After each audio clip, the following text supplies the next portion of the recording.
কিসের এত বাহাদুরি, কিসের এত অহংকার? একদিন আসছো একা, যাবা আবার একা। কেউ তোমার সঙ্গে যাবে না, কেউ তোমার আমলের ভাগ নেবে না, কেউ তোমার বদির ভাগ নেবে না, তোমার কবরের আযাব কেউ ভাগ করে নেব না। তাহলে এত কিসের বাহাদুরি?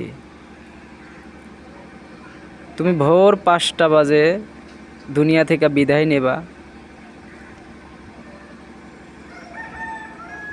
6টা-7টার দিকে মসজিদে অ্যালার্ম হবে, অমুকের ছেলে অমুক মারা গেছে, তার জানাজা হবে জোহরের নামাজের পর। তড়িঘড়ি কইরা মানুষ বলা বলি করব যে লাশ বেশিক্ষণ ঘরে রাখা যাবে না, যত তাড়াতাড়ি পারি মাটি দিয়ে ফেলাই। তো তোমাকে 7টা-8টার ভিতরে গোসল টোসল শেষ করে ফেলাইবে, একবার কমপ্লিট। মানুষ আসবে, তোমার মুখ দেখবে, মানুষ আসবে, তোমার মুখ দেখবে। তোমার আত্মীয় স্বজন যারা আসে তারা কান্নাকাটি করবো, হ্যাঁ। যারা তোমার ভালো পায় না তারা বলবে মারা গেছে তো খুব ভালো হয়েছে, আমাদের শত্রু ছিল, আমাদের দুশ্মন ছিল। মানে এরকম যার যার মন্তব্য, এক একজনের মন্তব্য, কেউ বলবে ভালো ছিল, কেউ বলবে খারাপ ছিল। ওই দিন তুমি দেখতে পারবা যে দুনিয়াটা কত বড় নিষ্ঠুর পাষাণ্ড, যে তুমি একটা দিন হইতে পারলে একটা দিনের ভিতরে তোমার জোহরের নামাজের পর বা আসরের নামাজের পর জানাজা দেওয়া হয়েছে। জানাজা দেওয়ার পরে কত বড় আলিশান বাড়ি, তুমি হারাম হালাল কামাই কইরা এত সুন্দর করে এত আলিশান বাড়ি বানাইছো, এসি লাগাইছো, টিভি লাগাইছো, ফ্রিজ লাগাইছো, ছেলেমেয়েদেরকে ভালো ভালো জায়গায় পড়াশোনা করাইছো, বিদেশে পড়াশোনা করাইছো, হ্যাঁ। তারা কোটি কোটি টাকার মালিক, কোটি কোটি টাকা ইনকাম করে, কিন্তু তোমার মারা যাওয়ার কথা শুই না তারা কি বলতেছে, আত্মীয় স্বজনরা, তোমার বিবি মা বাপ বলতেছে লাশ বেশিক্ষণ রাখা যাবে না। রাত হইলেই ছেলেফেলেরা ভয় পাবে, বাচ্চারা ভয় পাবে, মহিলারা ভয় পাইবে, যত তাড়াতাড়ি পারো মাটি দিয়ে দাও। এটা ঘর থেকেই বলবে, এটা বাইরের লোকে বলবে না, ঘরের লোকেরই বলবে যত তাড়াতাড়ি পারো মাটি দাও।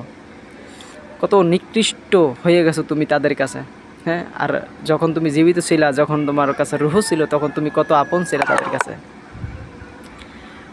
পরবর্তীতে তোমাকে তারা আসরের নামাজের পর জানাজা হয়ে গেল, জানাজার পরে তোমাকে কবরস্থানে নিয়ে মাটি দিয়া, কেউ দোয়া করলো, কেউ দোয়া করলো না, কেউ মাটি দিল, কেউ দিল না, কেউ তাকে থেকে দেখলো, যে যার মতন চলে আসলো, বাস খতম খেল। আর তোমার কাছে কেউ যাবে না, যে যার মতন ব্যস্ত। কোন ব্যাংকে কত কি আছে সবাই ভাগযোগ করে নিব, কোথায় কি সম্পদ আছে সবাই ভাগযোগ করে নিব। বউ যদি জোয়ান থাকে তাহলে কইব আমি আমার তার একটা স্বামী দেখা লাগবো, যেহেতু আমার স্বামী মারা হয়ে গেছে, হ্যাঁ। আমার কিছু বুঝাই দেন, আমি আমার বাপের বাড়ি চলে যাই। মানে এই হয়েছে দুনিয়ার রীতিনীতি। সের জন্য থাকার আগে যদি মরতে পারো তাইলে মনে করবা তুমিও মর, আর না হইলে তুমি শেষ। কবরও তোমার শান্তি নাই। দুনিয়ায় হারাম হালাল কামাই করে কী লাভ? এত কষ্ট, রক্তের শরীরে রক্ত পানি কইরা এই কুকুর বিড়ালদের খাওয়াইয়া কোনো লাভ নাই। যদি হক সন্তান রাইখা দিতে পারো, হক মানুষ যদি পয়দা করতে পারো, তাইলে ওইটা হচ্ছে তোমার জন্য কামিয়াবি, নাইলে এই দুনিয়ায় কেউ কারো না। ওহ মাওলা, আমি এই দুনিয়াটা জানি না আল্লাহ আমাকে সামনে কি রাখছে, ভালো মন্দ, কিন্তু আমি 30টা বছর দেখলাম, ঘুরা দেখলাম, সারা জগৎ ঘুরলাম, আমার কোনো আগামাতাই পাইলাম না, বুঝেই পেলাম না যে দুনিয়াটা কি চায় আসলে মানুষের কাছে। মাওলা।